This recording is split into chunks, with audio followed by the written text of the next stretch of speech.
The rumble of a sleek black car echoed down a quiet street, its polished surface reflecting the dim afternoon light. For a moment, everything stood still, the sound of children laughing and the bark of a distant dog, all fading into silence as the car slowed to a stop in front of a small, weathered house. Inside, Eli froze, his hands clenched tightly around the edge of the table as his heart pounded in his chest. Why was it back? The day before, he had only done what felt right, helping an old man struggling with a heavy box. It wasn't supposed to mean anything more than that. But now, as the car door creaked open and a sharply dressed man stepped out, Eli couldn't shake the feeling that this wasn't just a thank you visit. It felt bigger. It felt dangerous. "Eli Turner?" the man called, his voice calm yet cutting through the tension like a blade. Eli swallowed hard. His mom's gaze darted toward the window, her face pale. She didn't know what was happening any more than he did. "Why are they here?" she whispered. Eli didn't have an answer. All he knew was that their lives were about to change, one way or another. Before we dive into this thrilling story of unexpected generosity, hard choices, and a family's fight to overcome their struggles, comment below where you're watching from today. If this inspiring tale of kindness and resilience captures your heart, don't forget to subscribe so you never miss another story like this one. The late afternoon sun beat down on the cracked pavement of a quiet, dusty street. Every step that Eli took sent a small puff of dust into the air. His sneakers were well past their prime, with the rubber peeling away from the edges, but they got him where he needed to go. At only 12 years old, Eli had already learned how to navigate life in their small, struggling neighborhood. A small bag of groceries hung over his shoulder, just the essentials that his mom had asked him to pick up on credit from the corner store. The street was lined with tiny, single-story houses, their paint faded and peeling.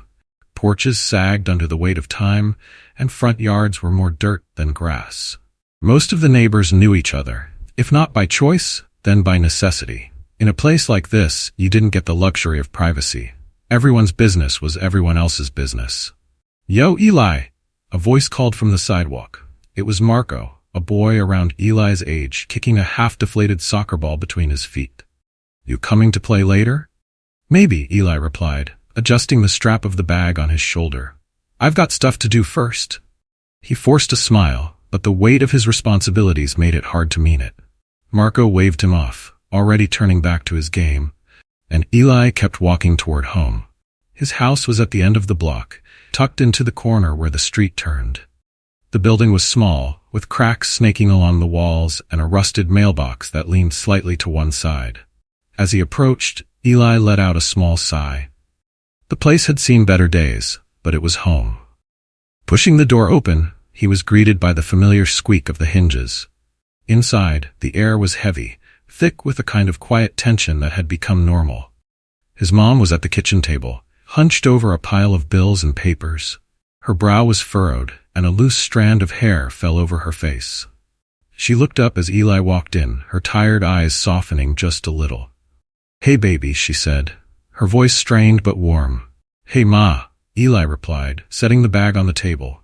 "Got what you asked for." She opened the bag, carefully pulling out a loaf of bread, a carton of eggs, and a small bag of sugar. It wasn't much, but it was all they could manage. Eli watched as she tucked the items away, her hands moving with practiced efficiency. "Rent's still late," she muttered, almost to herself. "Landlord came by today. Gave us a week." Her voice cracked slightly on the last word, and Eli's stomach knotted. He nodded silently, not knowing what to say. What could he say? Moving into the small living room, Eli found his two younger brothers sprawled on the floor, their heads bent over scraps of paper. They were coloring with broken crayons, their tongues poking out in concentration. Eli crouched down next to them, smiling faintly. "That's a good drawing, Dylan," he said, pointing to a scribbled picture of a dog. Dylan grinned, showing the gap where his front tooth used to be. "Is that Mr. Santos's dog?" Eli asked, glancing back toward the kitchen. His mom's figure was still visible, her shoulders tense as she went back to the stack of papers. The sight made his chest ache. Before he could say anything else, there was a sharp knock at the door. His mom's head shot up, her face a mix of alarm and wariness. She glanced at Eli. "Can you get that, baby?" Eli got up, brushing off his knees, and opened the door just a crack. Standing on the porch was Mr. Lement, their landlord. He wore a crisp white shirt that didn't match the worn-down neighborhood, and his polished shoes gleamed unnaturally in the afternoon light. "Is your mom home?" Mr. Lement asked, his eyes already scanning the room behind Eli. Eli nodded, stepping aside as his mom came to the door. She wiped her hands on her apron, her face guarded. "Mr. Lement," she said, her voice polite but firm. "I know what you're going to say. I just need a little more time." "Miss Turner," he replied with a frown, "I've been patient, but patience doesn't pay the bills. You've got 1 week. That's all I can give you." His eyes flicked to Eli briefly, then back to his mom. Without waiting for a response, he turned and walked back to his car. The door closed softly, but the silence it left was deafening. Eli's mom leaned against the door, closing her eyes for a moment. Eli stood a few feet away, his fists clenched at his sides. He hated this, hated the way their situation made his mom look so small and tired. "Ma," he said quietly, "it's gonna be okay, right?" She opened her eyes, forcing a smile that didn't reach them. "Yeah, baby," she said softly. "We'll figure it out." That night, Eli tried to push the day's events out of his mind. He went out to the street corner where Marco and the other kids were still kicking around the deflated soccer ball. For a little while, as they laughed and played, Eli felt like a normal kid. But the feeling didn't last long. He noticed a man across the street, struggling to lift a large wooden box into the trunk of a black car. The man was old, his back hunched, and his movements slow. The box looked heavy, and Eli could see the strain on his face. Without thinking, Eli left the game and jogged over. "Hey, mister," he called. "Need a hand?" The old man looked up, surprised. Then his face softened into a smile, his lined features crinkling. "Thank you, son," he said, his voice a little shaky. "I'd appreciate it." Eli grabbed one end of the box, his wiry frame straining under its weight. Together, they managed to lift it into the trunk. When it was done, the old man patted Eli's shoulder. "You're a good kid," he said. "Not many like you left." Eli shrugged, feeling a little embarrassed. "It's nothing. Just saw you needed help." The old man smiled again before climbing into the car. Eli watched as the black car drove off, its taillights disappearing down the street. He turned back toward Marco and the others, but something about the encounter stuck with him. The car, the old man's expression, it all felt different, though Eli couldn't put his finger on why. When he got home, his mom was asleep on the couch, papers spread around her. Eli grabbed a blanket and draped it over her, then retreated to his small room. Lying in bed, he stared at the cracked ceiling. He wanted to believe things would get better, that they would find a way out of this mess. But all he could do was wait and hope. Morning broke softly, the weak sunlight filtering through the thin curtains of Eli's room. He woke up to the sound of his younger brothers laughing in the kitchen. Their voices were a rare, cheerful contrast to the usual quiet tension that filled the house. Pulling on his clothes, Eli stepped out of his room, greeted by the smell of slightly burnt toast. "Morning, sleepyhead," his mom said, standing at the stove. Her voice carried a little more warmth today, but Eli could still see the worry etched into the lines of her face. She was trying to hold it together, and he loved her for that.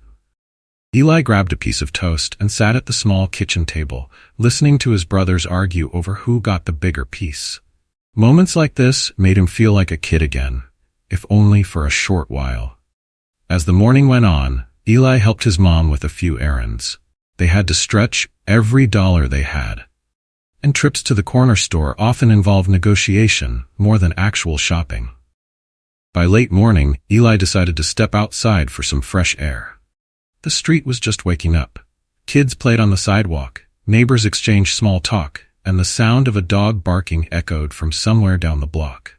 Eli picked up a worn soccer ball from the yard and gave it a gentle kick, feeling the rubber's soft give beneath his foot. "Yo, Eli," Marco's voice called out from a few houses down. He waved as he approached, his grin wide. "You ready for another game? We've got almost everybody down at the lot." Eli hesitated. He wanted to play, and he always did, but the weight of everything happening at home made it hard to focus on fun. "Maybe later," he said, giving Marco a quick wave. Marco shrugged and jogged off, leaving Eli with his thoughts. He let the ball roll into the gutter and leaned back against the porch railing, staring at the cracked pavement. It was then that he noticed something unusual, a sleek black car creeping down the street. The same black car from the day before. Eli's chest tightened. The memory of helping the old man flashed in his mind. What was it doing here? His gaze followed the car as it rolled to a stop directly in front of his house. The engine went quiet, and for a moment, nothing happened. Then, the driver's door opened. A tall man stepped out, dressed in a crisp, dark suit that seemed completely out of place in their neighborhood. His eyes scanned the street before locking on Eli. "You Eli Turner?" the man called out, his voice calm but firm. Eli's pulse quickened. He glanced back toward the door, hoping his mom was close by. "Yeah, that's me," he said cautiously. The man nodded, his expression softening slightly. "My name's Michael Hargrave. My father told me about you and how you helped him yesterday." Eli blinked, unsure how to respond. Yeah, I helped him with his box. Is he okay?" Michael's lips curved into a small smile.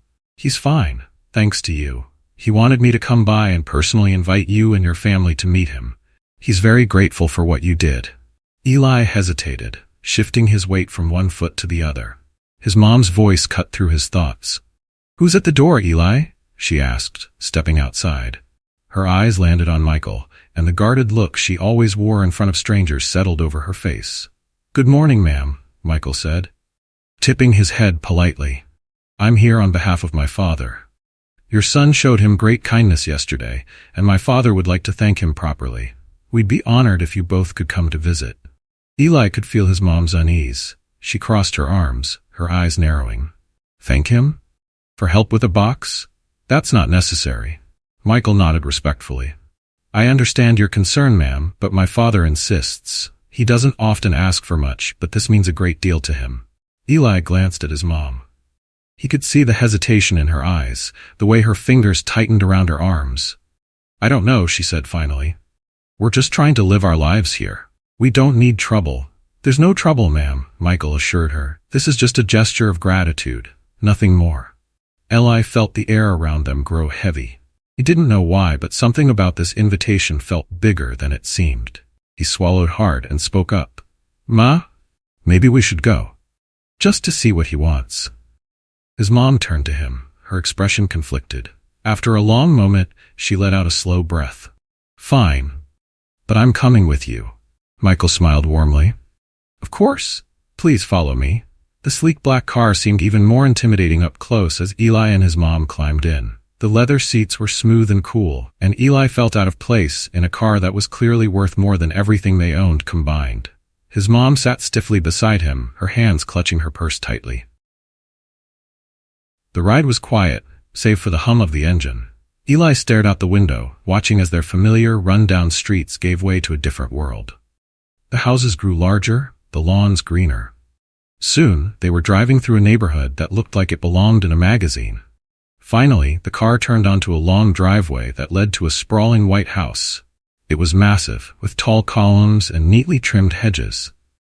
Eli swallowed hard, his nerves tightening in his chest.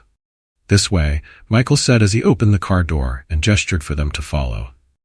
They climbed the steps to the front door, which swung open before they could knock. A woman in a neat uniform stood there, smiling politely. "Right this way," she said, her voice soft and professional. Eli followed her through the house, his eyes wide as he took in the polished floors, high ceilings, and sparkling chandeliers. Everything was clean, perfect, and completely foreign to him. Finally, they entered a cozy sitting room where an old man sat by the window in a large armchair. His face lit up when he saw Eli. "There he is," the old man exclaimed, his voice warm and shaky. "My young hero." Eli felt his cheeks flush as he stepped closer. "Hello, sir," he said softly.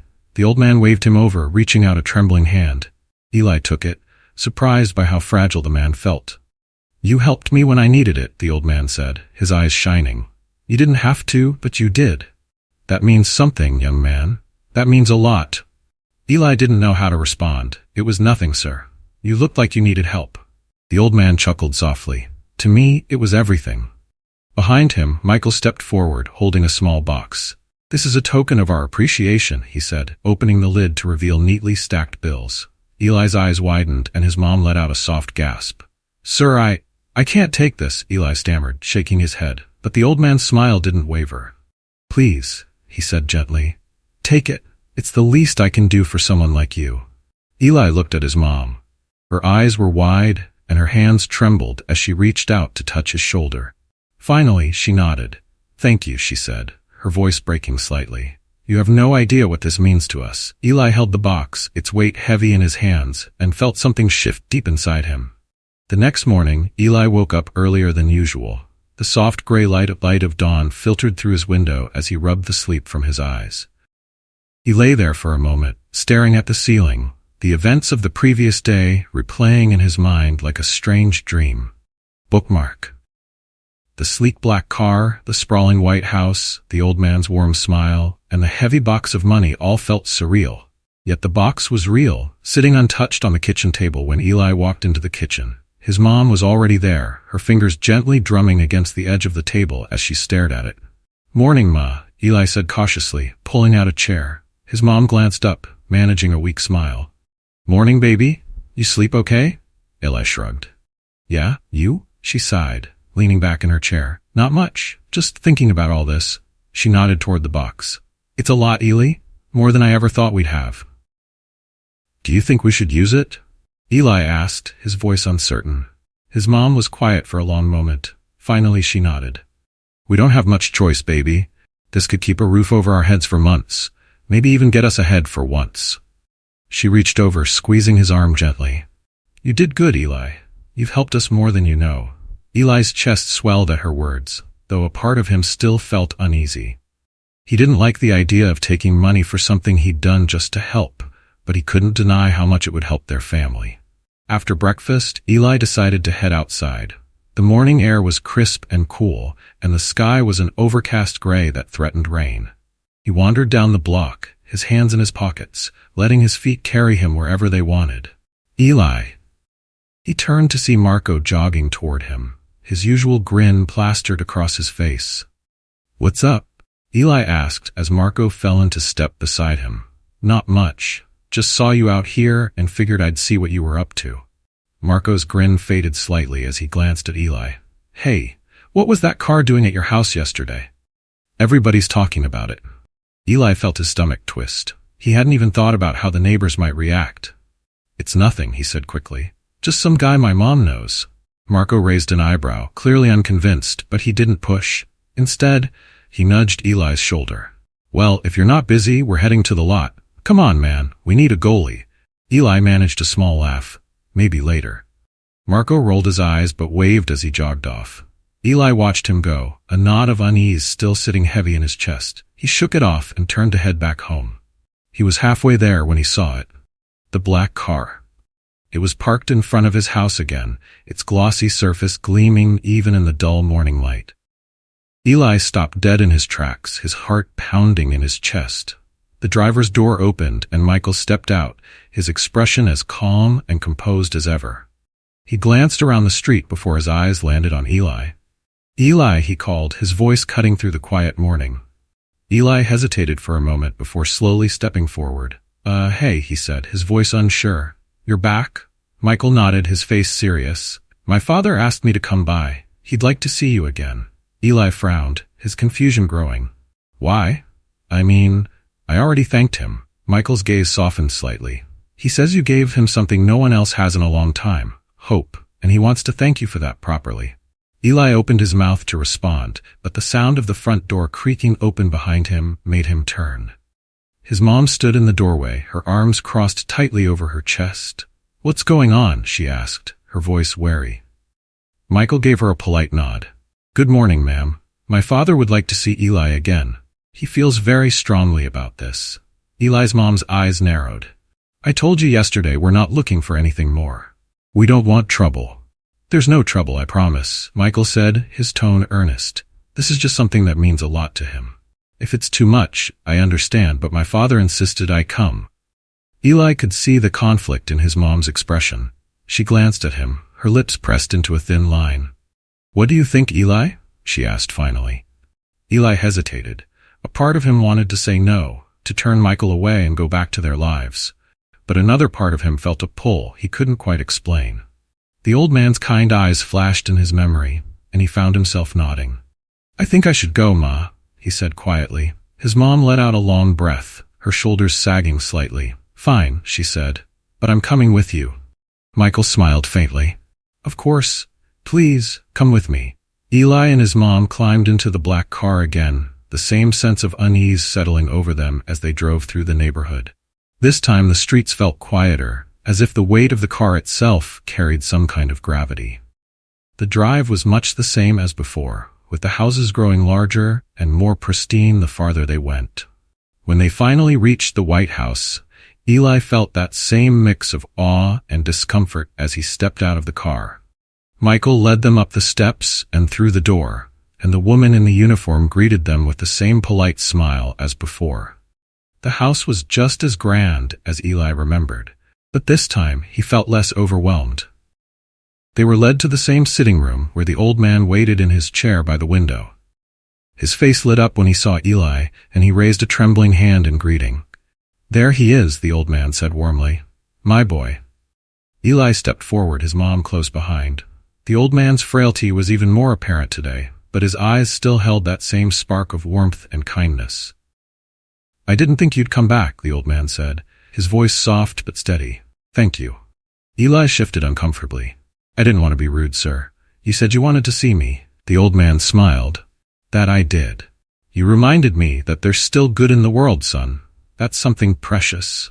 Michael stepped forward, carrying another small box. This time, when he opened it, there wasn't money inside.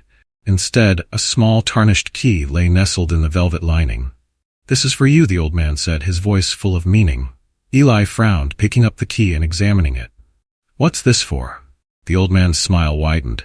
It's the key to a small room on the property.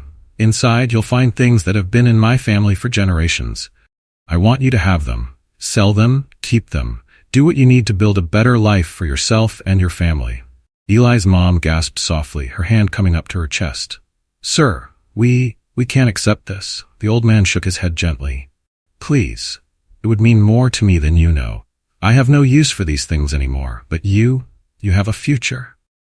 Eli looked at his mom, who was staring at the key with wide eyes. Finally, she nodded. Thank you, she said, her voice trembling. Thank you so much. Eli clutched the key tightly, a strange mix of emotions swirling inside him. This was more than he had ever expected, more than he had ever dared hope for. Eli held the small key tightly in his hand as he followed Michael down a narrow stone path that led to a smaller structure behind the main house. The white mansion loomed in the background, its grandeur a stark contrast to the humble, weathered building they were approaching. His mom walked beside him, her steps hesitant, her eyes scanning the unfamiliar surroundings. This way, Michael said, gesturing to the door ahead. The structure looked like a storage shed, with ivy crawling up its sides and a rusted latch on the door. Eli could feel the cool metal of the key pressing into his palm, its weight much heavier than it should have been for something so small. He hesitated as they reached the door. His mom placed a gentle hand on his shoulder, giving him a small nod. Go ahead, Eli, she said, her voice soft but steady. With trembling hands, Eli inserted the key into the lock. It clicked open easily, and the old door creaked as he pushed it inward. Inside, the air was cool and carried a faint, musty smell of age. Dust motes danced in the sunlight that streamed through a small window near the ceiling. Eli stepped inside, his eyes widening as they adjusted to the dim light. The room was filled with objects he could only describe as treasures. There were intricately carved pieces of furniture, silver candlesticks that gleamed even under a layer of dust, and paintings rolled up in neat bundles. A few statues, small but ornate, stood on shelves that lined the walls. It looked like the kind of collection you'd see in a museum, not hidden away in a forgotten room. His mom stepped in behind him, her hand flying to her mouth as she took in the sight. Oh my goodness, she whispered, her voice shaking. She reached out to touch one of the silver candlesticks, her fingers hesitating just above its surface, as if afraid to disturb it. Eli's voice trailed off as he turned to Michael, who had followed them into the room. What is all this? Michael smiled faintly. These are items my father has collected or inherited over the years. Some of them are valuable, others just sentimental. But he feels they could do more good for your family than they ever could for him. Eli turned back to the room, his mind spinning. It was hard to grasp the idea that these objects, which looked like relics from another world, could belong to them now. His mom finally lowered her hand, her eyes glistening. "We can't possibly. This is too much," she said, her voice barely above a whisper. Michael shook his head. "It's exactly what my father wants. He feels this is his way of giving back for the kindness he's been shown. He insisted you take as much as you need." Eli looked at his mom, searching her face for guidance. She let out a long, shaky breath and nodded. "We'll make this work," she said, more to herself than anyone else. "We'll use this to make things better." They spent the next hour carefully examining the room. Michael helped them identify the most valuable items, pointing out the silver pieces, some small but intricately designed jewelry boxes, and paintings he said could fetch a high price at the right auction. Eli tried to take it all in, but it felt overwhelming, like stepping into a storybook world where nothing made sense. As they worked, the old man appeared in the doorway, leaning heavily on a cane. His son rushed to help him, but he waved him off, his lined face breaking into a warm smile as he watched Eli and his mom. "How do you like it, son?" he asked, his voice low but filled with genuine curiosity. Eli hesitated, then smiled shyly. "It's amazing, sir." "I don't even know what to say." The old man chuckled, his laugh soft and wheezy. "You don't have to say anything. Just promise me you'll use it well. That's all I ask." "We will," Eli's mom said firmly, stepping forward. Her voice carried both gratitude and determination.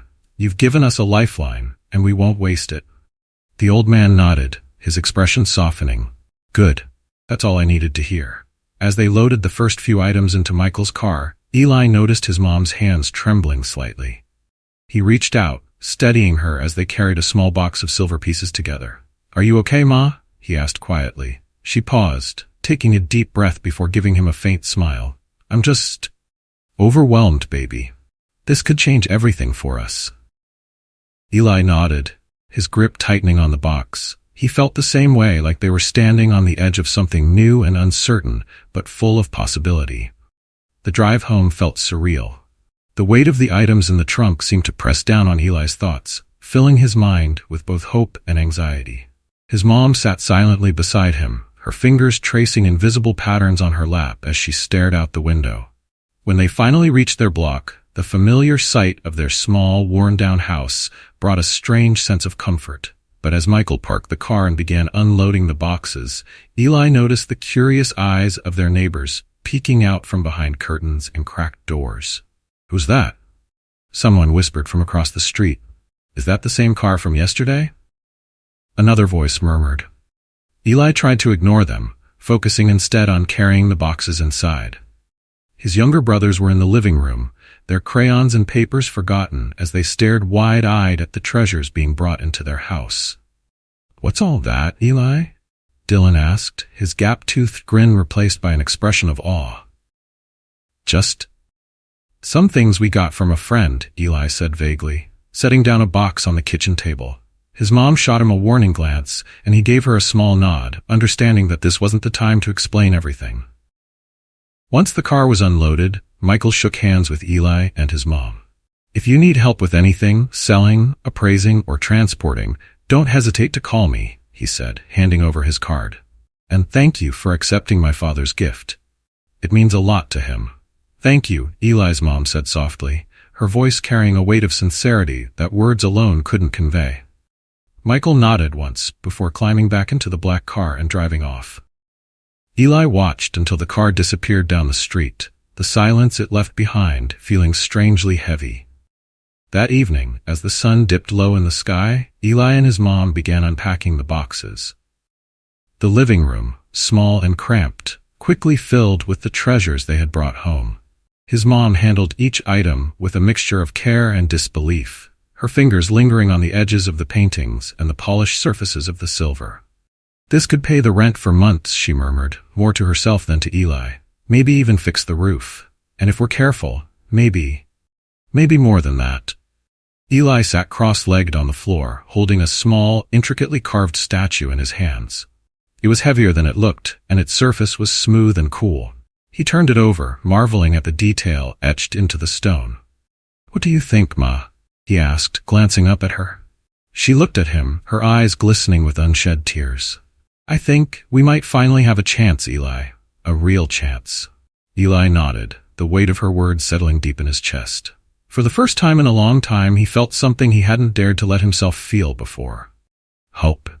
The next few days passed in a blur for Eli and his family. The small living room, once sparse and functional, was now filled with the old man's treasures. Paintings leaned against the walls, silver candlesticks gleamed under the dim light, and intricately carved furniture sat stacked in corners. The house, though still worn and cracked in places, seemed almost unrecognizable. Eli's mom worked tirelessly to figure out what to do next. She made calls to people she trusted, cautiously asking if anyone knew about appraising antiques. It wasn't long before she found a lead, Mr. Wilkes, a retired antiques dealer who lived only a few blocks away. Late one afternoon, Mr. Wilkes arrived at their house, a wiry man with glasses perched on the edge of his nose and a notepad tucked under his arm. His eyes widened as he stepped into the living room, taking in the array of items spread out before him. Well, he said, his voice tinged with surprise. You've got quite the collection here. Where did you get all this? Eli's mom hesitated for a moment, then offered a careful explanation. A gift from a friend, she said, her voice cautious but firm. Mr. Wilkes nodded, kneeling beside one of the boxes. Let's see what you've got. For the next hour, he meticulously examined each item, jotting down notes and occasionally letting out a low whistle. Eli and his mom watched nervously, their hopes hinging on what this man might say. When he finally stood, brushing the dust off his hands, his expression was thoughtful. You've got some good pieces here, he said. The silver alone could fetch a decent price, and those paintings, if you find the right buyers, might bring in even more. I'd recommend selling them at an auction. Those kinds of places attract collectors who are willing to pay top dollar. Eli's mom clasped her hands together, her relief palpable. Thank you, Mr. Wilkes. We wouldn't have known where to start without you. He waved her off with a small smile. Happy to help. I'll make a few calls to see if I can get you connected with the right people. After he left, Eli and his mom sat together at the kitchen table, the air between them heavy with possibility. What do you think, Ma? Eli asked, his voice quiet. His mom leaned back in her chair, her fingers lightly tracing the edge of the table. I think. This is it, Eli. This is our chance to fix things. The next week was a whirlwind of activity. With Mr. Wilkes' help, they arranged for several of the most valuable items to be auctioned off. The day of the auction was nerve-wracking, but when the final bids came in, Eli's mom returned home with enough money to not only pay off their rent, but also make some much-needed repairs to the house. Eli spent the following days working alongside his mom to clean up the house. They scrubbed the walls, swept out years of accumulated dust, and even patched up some of the smaller cracks themselves. When the larger repairs, like fixing the roof, began, Eli couldn't help but feel a swell of pride every time he looked at their home. One sunny afternoon, as Eli stood on a ladder painting the front of the house, his mom called out to him from the porch. "Be careful up there, Eli," she said, shielding her eyes from the sun. "I'm fine, Ma," Eli called back with a grin. He liked the work. It made him feel useful, as if he was finally doing something to help. From his perch on the ladder, he could see the entire street. The neighbors, who had once watched their every move with curiosity or skepticism, now seemed to look at them differently. People waved as they passed by, and Mrs. Jacobs from across the street even brought over a plate of cookies one afternoon. "You're making this place look real nice," she said with a warm smile. Eli's mom accepted the cookies with a soft laugh, her cheeks flushing. "Thank you, Mrs. Jacobs, we're trying." As the days turned into weeks, the changes to their house seemed to ripple out into the neighborhood. Kids started gathering in the yard again, their laughter filling the air as they kicked around the deflated soccer ball Eli had kept for years. It wasn't much, but it reminded Eli of how simple things could bring people together. One evening, as Eli and Marco sat on the porch after a game, Marco nudged him with his elbow. "Man, this house looks way better now," he said, his tone admiring. "You guys really fixed it up." Eli shrugged, though he couldn't hide the small smile tugging at his lips. "It's not done yet. Still, some work to do." Marco tilted his head toward the street, where a few neighbors were chatting near the corner. You know, people are talking, right? About how things are changing. Eli frowned. Talking about what? Marco grinned. About how your family's making this place better. They say it gives them hope. For example, if you guys can turn things around, maybe the rest of us can too. Eli stared at Marco, his chest tightening at the words. He hadn't thought about it like that. To him, they were just trying to survive, to make things better for themselves. But to hear that it was inspiring others, it felt big.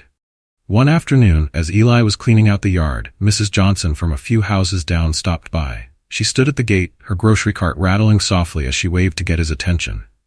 Eli, she called, her voice warm. Eli jogged over, brushing dirt from his hands. Hey, Mrs. Johnson, what's up? She smiled, her face crinkling with kindness. I've been thinking about all the kids around here, the ones like you and Marco who play in that empty lot every day. Eli tilted his head. What about it? Mrs. Johnson gestured toward the lot with her chin. That place could use some love, don't you think? Maybe some real goalposts, a better ball, a proper field for you all to play on. Eli blinked in surprise. You mean, like, fix it up? She nodded, her smile widening. Exactly. I've been talking to some of the neighbors, and we think it's time to do something good for the kids around here. Wouldn't that be nice? Eli felt a spark of excitement light up inside him. Yeah, he said, his voice full of energy. That'd be amazing. Mrs. Johnson patted his shoulder. Well, we'll need your help to make it happen. Think you're up for it? Eli grinned. Definitely. Over the next few days, Eli watched as the neighborhood came together in a way he'd never seen before. People donated scraps of wood, paint, and tools. The older kids helped clear out the weeds and smooth the dirt, while the younger ones ran around offering their supervision. On the day the new soccer goalposts were installed, Eli stood back and stared at the lot with pride. It wasn't fancy, but it was theirs. The new ball Mrs. Johnson had brought glinted in the sunlight, waiting for the first game to begin. As the kids gathered to play, Eli couldn't help but smile. This was more than a soccer field. It was a symbol of what they could accomplish when they worked together. His mom, watching from the edge of the lot, caught his eye and gave him a small wave. Eli jogged over to her, his face flushed from excitement. See, Ma, he said, gesturing toward the field. Told you things were going to get better. She laughed softly, pulling him into a hug. You were right, baby. You were right. The transformation of the empty lot happened faster than Eli could have imagined. By the end of the week, what was once a patch of overgrown weeds and dirt had become a proper soccer field, complete with freshly painted goalposts and clear boundaries. It wasn't perfect. There were still uneven patches of ground and no real grass.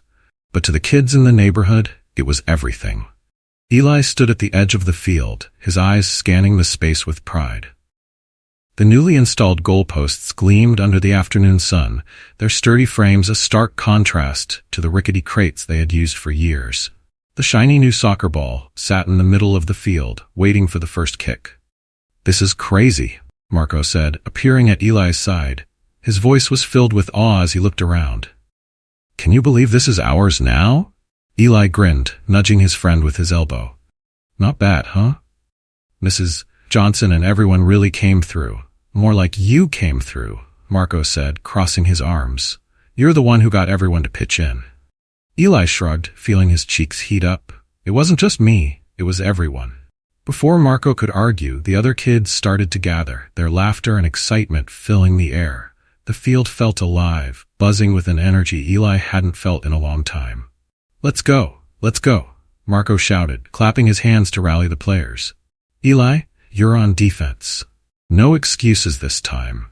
Eli rolled his eyes but couldn't hide his smile. Fine, but don't cry when I block all your shots.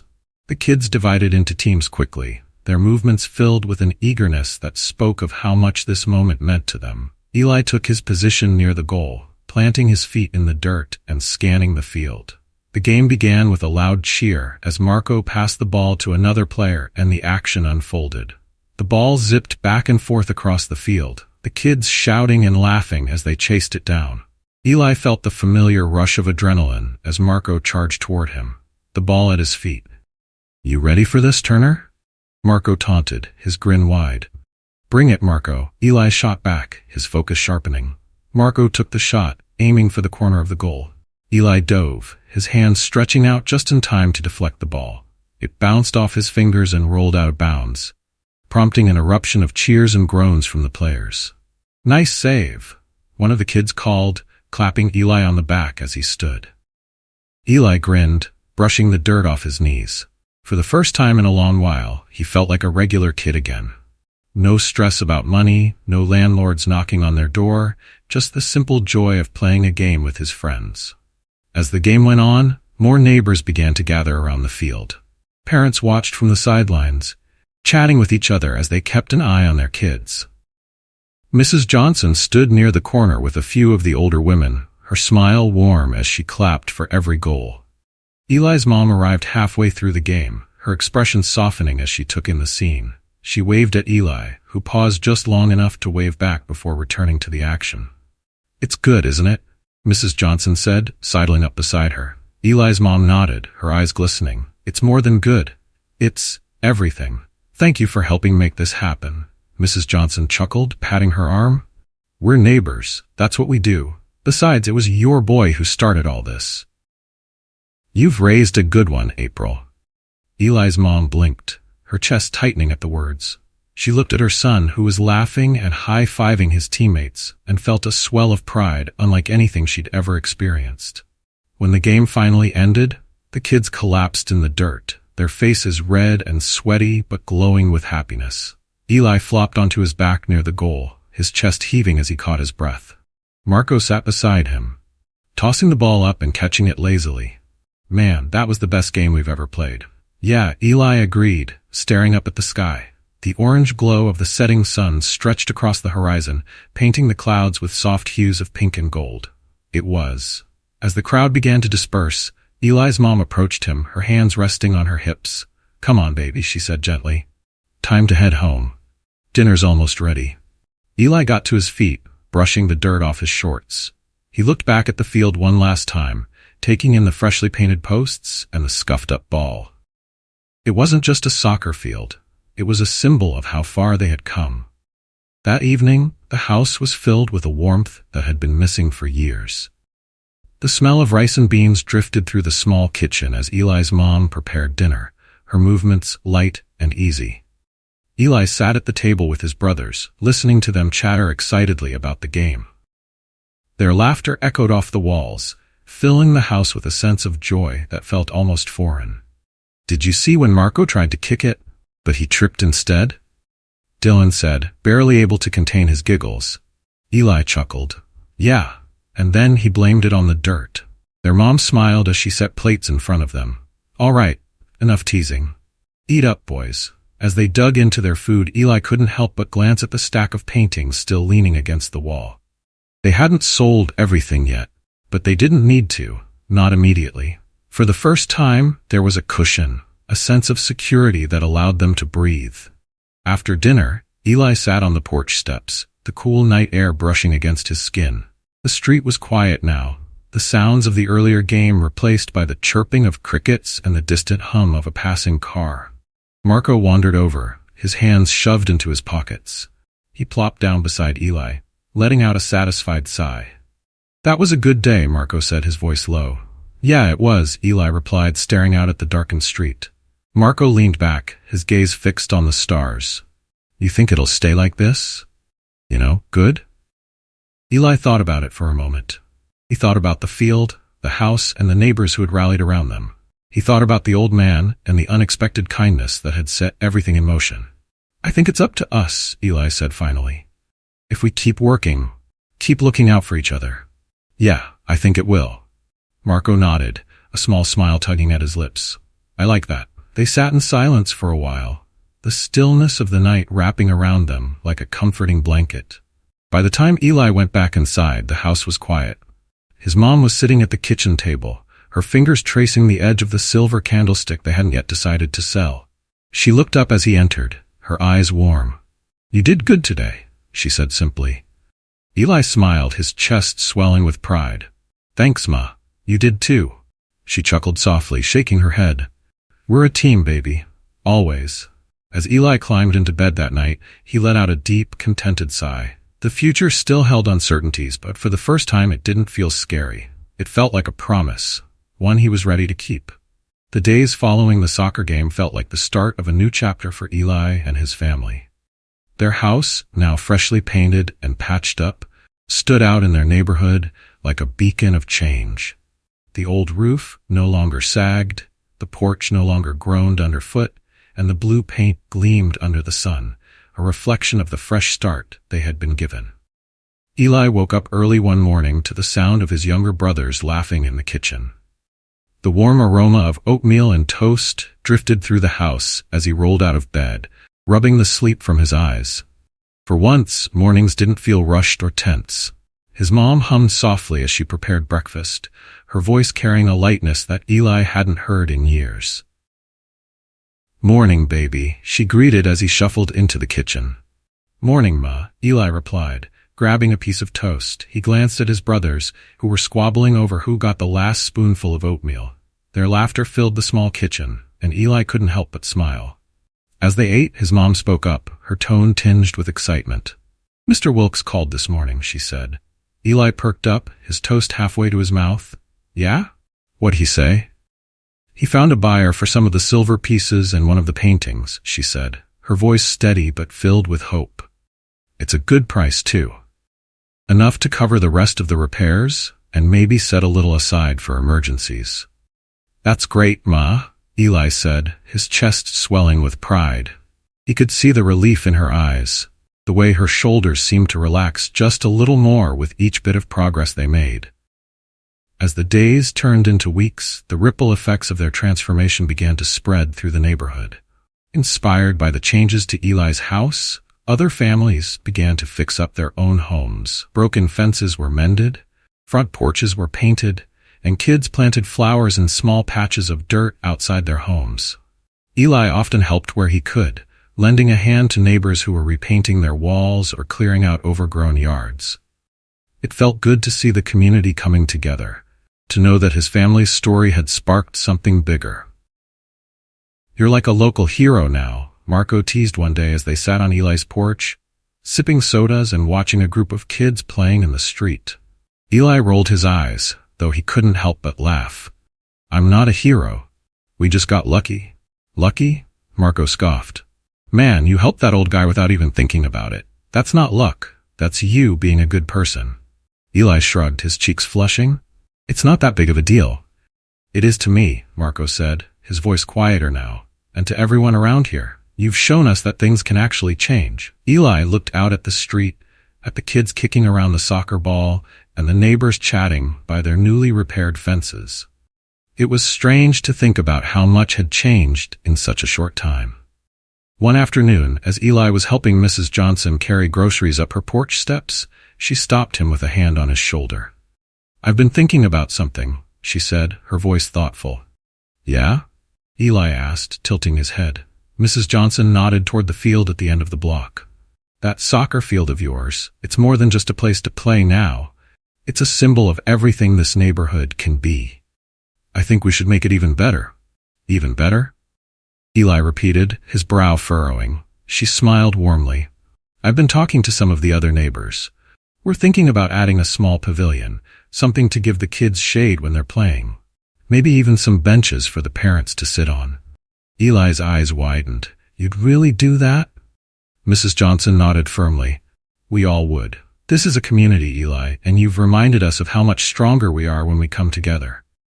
Eli's chest swelled with pride, and he couldn't keep the grin off his face. That would be amazing. The project began the following week, with volunteers showing up at the field armed with tools, wood, and buckets of paint. Eli was there every day after school, hammering nails, measuring planks, and hauling supplies. "Careful with that, Eli," his mom called one afternoon as he balanced a heavy beam on his shoulder. "I've got it, Ma," he replied with a grin, setting the beam down where Marco was waiting to secure it in place. The work was hard, but it didn't feel like a chore. Every swing of the hammer, every brushstroke of paint felt like a step toward something bigger. As the pavilion began to take shape, the field transformed yet again. By the time they finished, the pavilion stood proudly at the edge of the field, its roof providing shade for the benches beneath it. A small chalkboard hung on one of the posts, nailed where kids could write their names or keep score during games. On the day it was unveiled, nearly the entire neighborhood showed up. Parents brought food, kids ran around laughing, and music played from a portable speaker someone had set up. Eli stood by the pavilion, watching the scene with a sense of pride that was hard to put into words. "Looks good, doesn't it?" Marco said, clapping him on the back. Eli nodded, his eyes scanning the crowd. "Yeah, it does."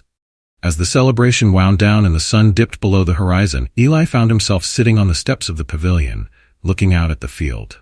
His mom joined him, a warm smile on her face as she handed him a plate of food. "You've done something amazing here, Eli," she said softly. He shrugged, though his heart swelled at her words. "It wasn't just me, Ma.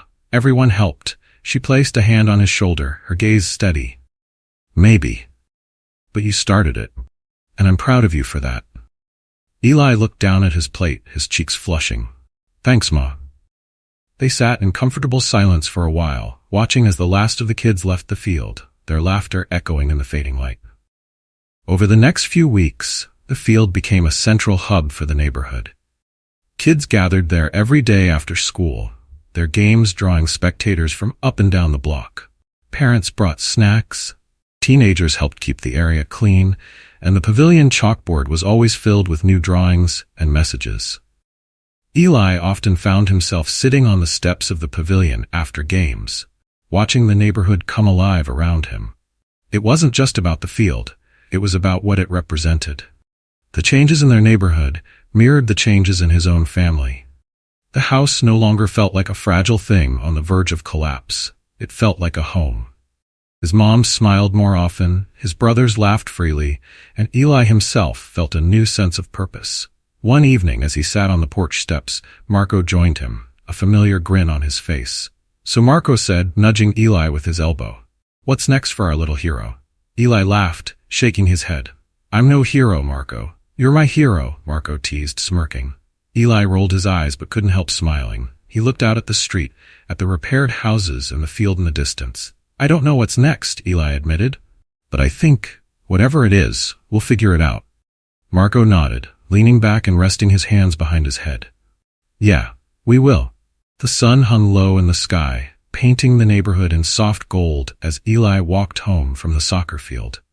His shirt clung to his back, damp with sweat from the day's game. The air buzzed with the sounds of kids laughing and neighbors chatting on their porches. Everything felt lighter now, as if the weight the community had carried for so long had finally been lifted. When Eli reached his house, he paused for a moment, looking up at it. The fresh blue paint seemed to glow in the evening light, and the repaired roof stood solid and sturdy. It wasn't just a house anymore. It was a symbol of everything they had worked for and how far they had come. He stepped inside, greeted by the familiar warmth of his family. His mom was in the kitchen, humming as she stirred a pot on the stove. His younger brothers were sprawled on the living room floor, playing with a set of toy cars someone had gifted them recently. "Eli, is that you?" his mom called from the kitchen.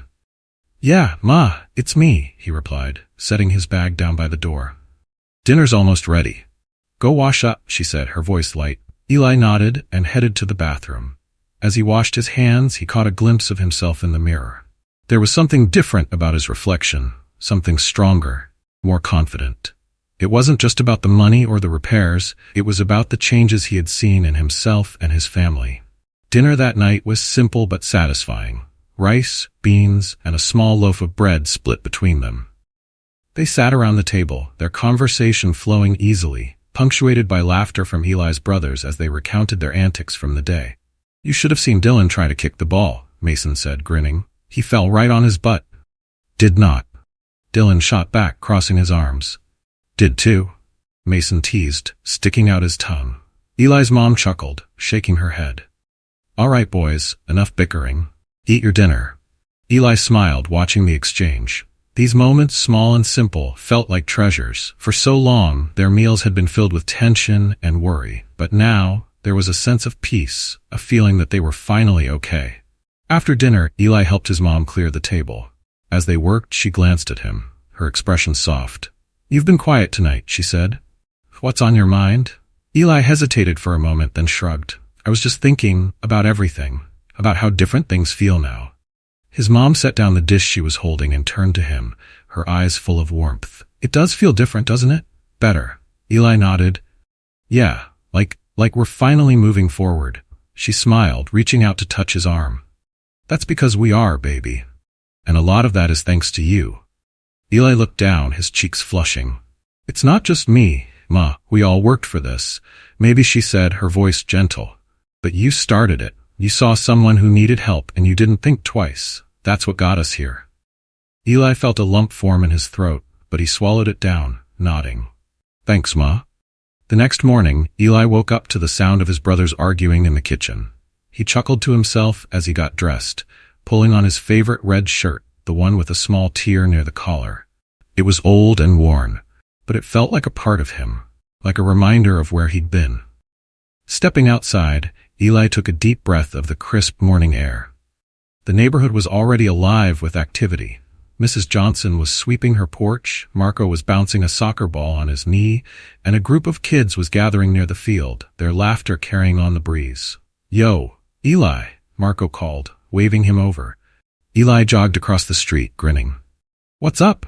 Game in 10, Marco said, pointing to the field. You better be ready. Eli laughed, shaking his head. Always. As they walked toward the field, Eli noticed the changes around him.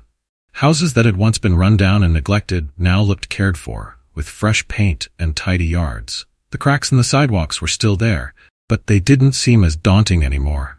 Hey, Eli, Mrs. Johnson called from her porch. He turned, giving her a wave. Morning, Mrs. Johnson, she smiled warmly. Morning, dear. You tell your mom I've got some extra tomatoes from the garden. She's welcome to them. I will, thanks. Eli replied, feeling a surge of gratitude. The sense of community that had grown in their neighborhood was something he hadn't realized they were missing until it was there. After the game, Eli sat on the edge of the field, sipping from a bottle of water.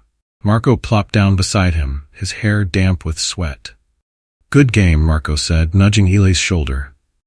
Yeah, Eli agreed, leaning back on his hands.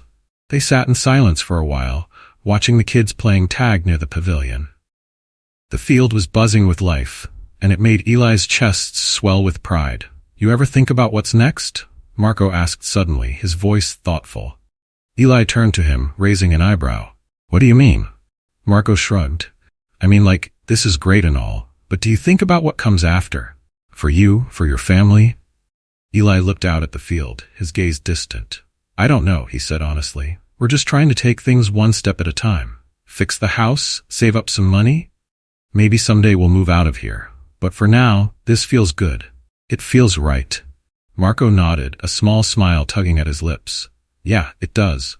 That evening, Eli sat with his mom on the porch steps, watching the street as the sun dipped below the horizon. The sky was painted in shades of orange and pink, and the air was cool and still. His mom sighed contentedly, leaning back against the railing. It's peaceful, isn't it?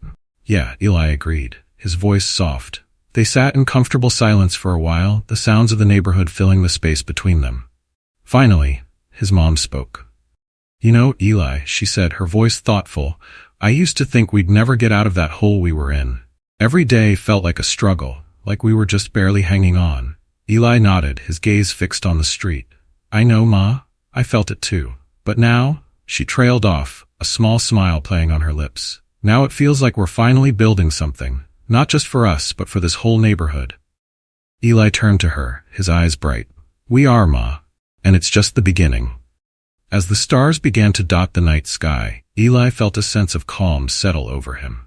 The road ahead wasn't entirely clear, but for the first time, it didn't feel scary. It felt full of possibility. They had faced so much, but they had come out stronger. Together, as a family and as a community, they had proven that change was possible, even in the smallest, most unexpected ways. Come on, baby, his mom said, standing and stretching. Time to go inside. Eli nodded, following her into the warm glow of their home. The door closed behind them, shutting out the night, but not the hope that filled their hearts. Whatever came next, they would face it together with strength, with kindness, and with love. And that was more than enough. This story is a heartfelt reminder of how even the smallest act of kindness can ripple out and create extraordinary change. Eli's journey shows us that compassion and selflessness aren't just fleeting gestures. They can be transformative. By choosing to help the old man without expecting anything in return, Eli sparked a series of events that not only changed his family's life, but brought hope and unity to an entire neighborhood. Bookmark. The video beautifully captures the idea that no matter how dire our circumstances might seem, there's always room for kindness, resilience, and community. Eli's story reminds us that when we face challenges together and extend our hands to one another, we can overcome even the toughest obstacles. It's about more than just survival. It's about creating something better for ourselves and the people around us. As we reflect on this story, the lesson is clear. Never underestimate the power of small actions. They have the potential to leave a lasting impact, not just on those you help, but on everyone who witnesses it.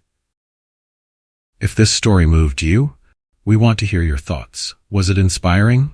If you thought the story was good, comment with a 1. If you thought it was amazing, comment with a 2. And don't stop there. Let us know about your own stories of kindness and resilience. Don't forget to subscribe to the channel so you never miss more meaningful stories like this one. Share your thoughts about the story in the comments below. And let's keep the conversation going.